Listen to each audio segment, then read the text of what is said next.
안녕하세요. 모드텍스의 송금표 세무사입니다. 오늘은 창업을 하기 전에 사업자분들이 좀 반드시 알아야 될 사항과 그리고 창업을 한 이후에 세무적인 세팅이라든지 이런 부분에 대해서 좀 설명을 드리도록 하겠습니다.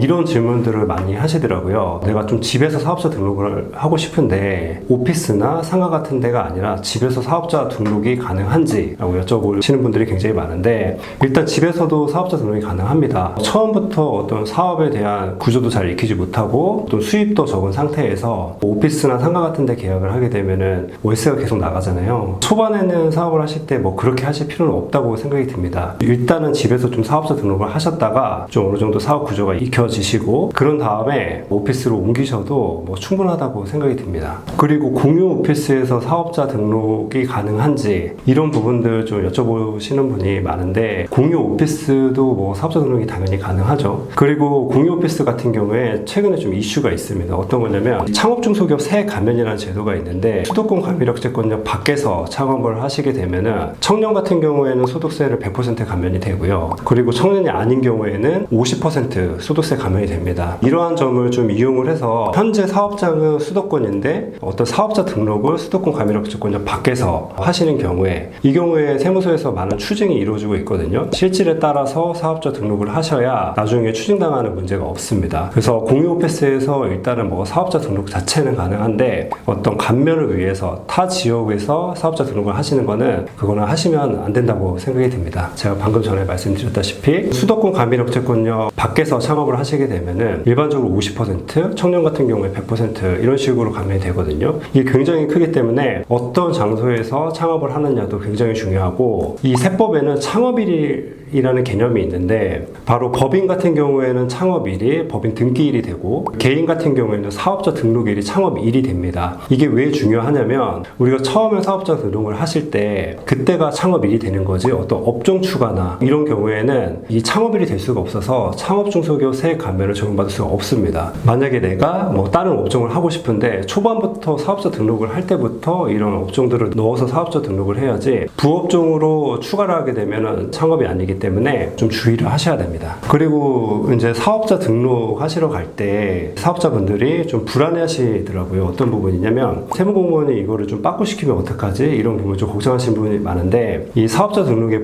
법률적 개념은 어떤 허가사항이 아닙니다. 신청사항이 있기 때문에 어떤 요건만 충족이 되고 서류만 잘 이렇게 준비해서 제출을 하시면은 당연히 해줘야 되는 사항입니다. 어떤 세무공무원의 판단이나 실제적인 사업에 대한 판단이나 이런 것들이 전혀 들어가지 않고, 그렇기 때문에 뭐 걱정 안 하셔도 됩니다. 그리고 이제 사업을 하시게 되면 꼭 내 돈으로 하는 게 아니라 대출을 받을 때가 있잖아요. 근데 대출에는 그게 두 가지가 있습니다. 사업자 등록 후에 받는 대출이 있고, 사업자 등록 전에 받는 뭐 예비 창업자 대출이라든지 이런 부분이 있거든요. 근데 사업자 등록 후에 받는 대출 같은 경우에는 어떤 재무적인 수치가 굉장히 중요합니다. 매출액이 일정 부분 넘어가야 된다든지 이런 부분들이 있기 때문에 예비 창업자 대출보다는 좀 불리합니다. 이런 예비 창업자 대출 같은 경우는 뭐 신용보증기금 이런 데서 진행을 하거든요, 보증 자체를. 근데 이게 사업자 등록 후에는 안 됩니다.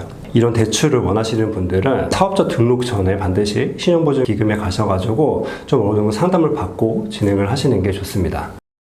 가장 많이 물어보시는 질문들이 뭐냐면 간이가세자를 해야 될지 일반가세자를 해야 될지 이런 부분들 굉장히 많이 물어보시는데, 일반적으로는 간이가세자가 좀 유리합니다. 그런데 어떤 특수한 경우는 일반가세자가 좀 유리하거든요. 예를 들면 초반에 어떤 인테리어 비용이라든지 고정자산 지출이라든지 이런 부분들이 좀 많이 생기시는 사업자분들 같은 경우는 일반가세자로 하시면은 부가세 환급도 받으실 수 있고 뭐 이러시거든요.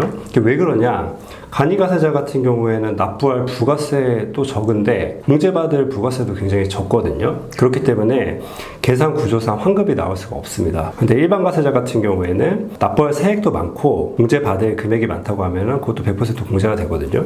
그래서 뭐 환급 세액이 계산 구조상 발생할 수가 있습니다. 그리고 참고로 좀 오해하시는 게 뭐냐면, 이거는 부가가치세법상 간이가세자, 일반가세자이지 어떤 소득세랑은 관련이 없습니다. 그래서 부가가치세를 조금 더 간이가세자가 좀 덜 낸다라고 생각을 하시면 될 것 같습니다. 그리고 간이가세자가 좀 안 되는 경우가 있어요. 간이가세 배제 업종이라고 있는데, 예를 들면 뭐 도매업이라든지 특정 임대업이라든지 이런 경우에는 간이가세 배제 업종입니다. 그래서 간이가세자를 적용받을 수가 없고, 그리고 내가 간이가세자를 신청을 하려고 하는데 다른 일반가세 사업장이 있다라고 하시면은 이것도 간이가세자를 적용받을 수 없습니다. 그래서 간이가세자를 일단 신청을 했는데 공제를 100% 받지 못한단 말이에요. 뭐 고정자산 지출이라든지 이런 부분이 있다고 하시면은. 그런데 이렇게 있다가 나중에 매출액이 어느 정도 올라서 일반가세자로 전환이 될 때가 있거든요. 그때 간이가세자였을 때 공제를 못 받았던 부가세를 일반가세자로 변환이 될 때 부가세를 공제를 받을 수가 있습니다. 이게 재고 매입 세액 공제라고 있거든요. 나중에 뭐 인테리어 비용이라든지 고정자산 지출에 이런 부분이 많이 있었는데 내가 간이가세자로 부가세 공제를 못 받았다라고 하시면은 이 부분 나중에 꼭 일반가세자로 전환이 될 때 좀 챙기셔야 됩니다.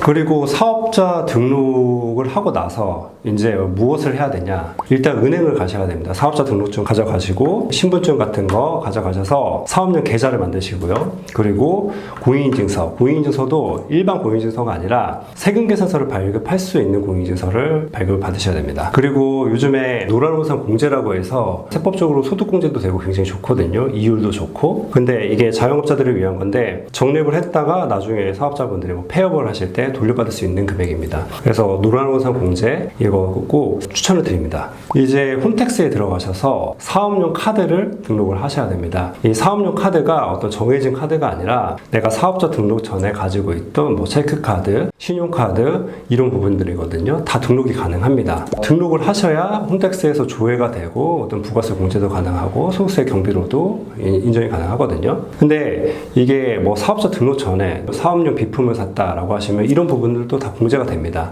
다만 카드사에서 이런 내역들을 좀 다운을 받으셔가지고 부가세 신고나 소득세 신고 때 좀 반영을 시켜야 됩니다. 그리고 두 번째로 사업용 계좌가 또 중요합니다. 이게 복식부기 의무자 같은 경우에는 사업용 계좌를 등록하지 않으면은 가산세가 나오거든요. 이 부분도 굉장히 중요하고, 그리고 또 가장 중요한 게 이 사업용 계좌를 등록하지 않으면 복식부기 의무자 같은 경우에 좀 전에 말씀드렸던 뭐 창업중소기업 세액 감면, 그리고 중소기업 특별세액 감면 이런 부분들도 적용을 받을 수가 없습니다. 그래서 굉장히 중요한 포인트이기 때문에 사업자 등록이 완료되면 반드시 사업용 계좌, 사업용 카드 등록해 주시기 바라겠습니다.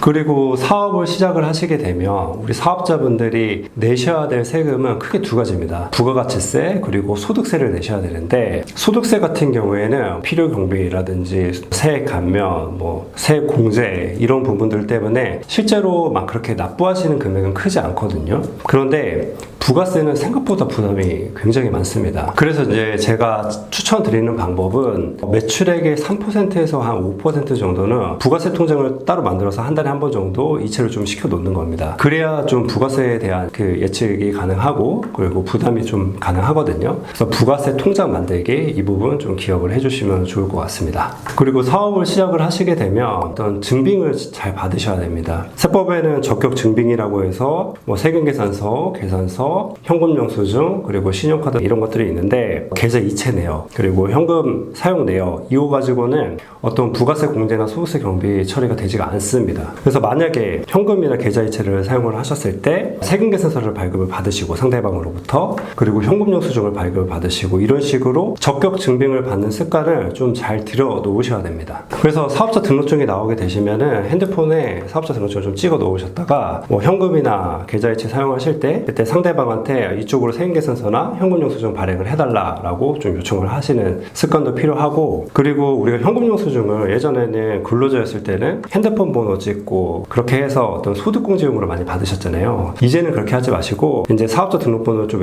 외워두셨다가 지출 증빙용으로 현금영수증을 좀 받아주시는 게 좋습니다. 그리고 영수증, 이거는 원래는 적격증빙이 아니라서 경비 처리가 안 되는데, 세법에는 건당 3만 원 이하까지는 어떤 가산세 없이 경비 처리가 가능하고 3만 원 초과분은 가산세가 붙으면서 경비 처리가 가능합니다. 그러니까 영수증 같은 것들도 잘 모아 놓으셨다가 소득세 때 반영을 해주시면 굉장히 좋습니다. 그리고 사업을 하시게 되면 세무사 사무실을 어떻게 이용을 해야 될지, 세무사 비용이 얼마일지 이런 것들 되게 궁금해 하시는 분들이 많더라고요. 생각보다 잘 모르시는 분들도 많고, 일단 세무사 서비스에는 크게 두 가지가 있습니다. 신고대리랑 기장대리가 있는데, 이제 신고대리 같은 경우에는 신고만 맡기는 겁니다. 뭐 부가세 신고, 소득세 신고 이렇게 하는 건데, 부가세 신고 같은 경우에는 뭐 건당 한 10만 원 정도, 소득세 신고 같은 경우에는 한 20만 원 정도 생각을 하시면 되고, 그리고 이제 기장대리라고 있는데 신고뿐만 아니라 뭐 급여명세서 작성, 원천세 신고, 그리고 어떤 세무 컨설팅 이런 것들이 모두 포함되어 있는 개념이거든요. 그래서 기장료 같은 경우에는 한 달에 한 7만 원에서 많게는 한 10만 원 정도 하고, 1년에 한번 조정료로 매출액 1억당 한 20만 원 정도 합니다. 그래서 사업 초기에 기장료 같은 경우에는 1년 총 비용이 한 100만 원 초반 정도면 가능하다고 보시면 될 것 같습니다. 그래서 굉장히 그렇게 많은 금액은 아니거든요. 인건비 처리 이런 부분들 굉장히 좀 까다롭고 손이 많이 갑니다. 그래서 웬만하면 이렇게 비싼 금액도 아니니까 좀 이런 것들은 세무사무실에 맡겨버리고 사업에 집중하시는 게 저는 좀 좋다고 생각이 됩니다. 초반에는 이제 기장까지는 맡길 필요는 없습니다. 대부분의 사업자들이. 근데 기장이 좀 필요한 경우가 있습니다. 예를 들면 뭐 매출액이 초반부터 좀 크다든지, 그리고 나는 좀 세무사랑 좀 상담을 좀 자주 하고 싶다,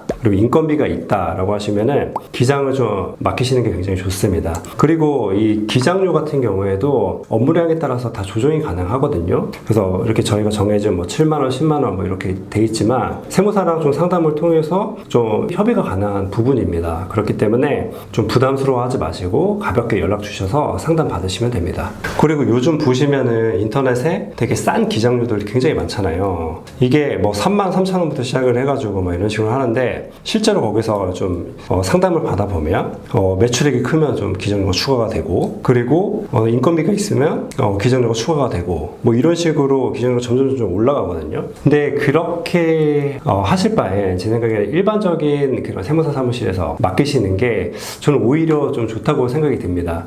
그런 사무실들은 어떤 한정된 거래처 가지고, 세무사 한 명이서 한정된 거래처 가지고 관리를 해 나가는 그런 사무실이기 때문에 어떤 서비스 관리 측면에서 좀 유지가 됩니다. 대량으로 하는 것보다는. 그래서 포인트가 뭐냐면 좀 친절하게 좀 잘 알려줄 수 있고 대량으로 하지 않는 그런 세무사 사무실이 저는 좀 좋다고 생각이 듭니다. 창업을 하실 때 우리 사업자분들이 좀 주의를 하셔야 될 점, 그리고 창업을 하시고 나서 사업자 등록 후에 뭘 해야 될지 좀 혼란스러운 부분들을 제가 좀 설명을 드렸는데, 저희 모두택스에서 어떤 이런 부분들 다 설명을 잘 해드리고 있거든요. 그래서 카카오톡 채널로 간단하게 남겨주시면은 저희가 뭐 사업자 창업에 관련된 세팅들 잘 해드리고 있으니까 가볍게 좀 문의 주시기 바라겠습니다. 이상으로 설명을 마치겠습니다. 감사합니다.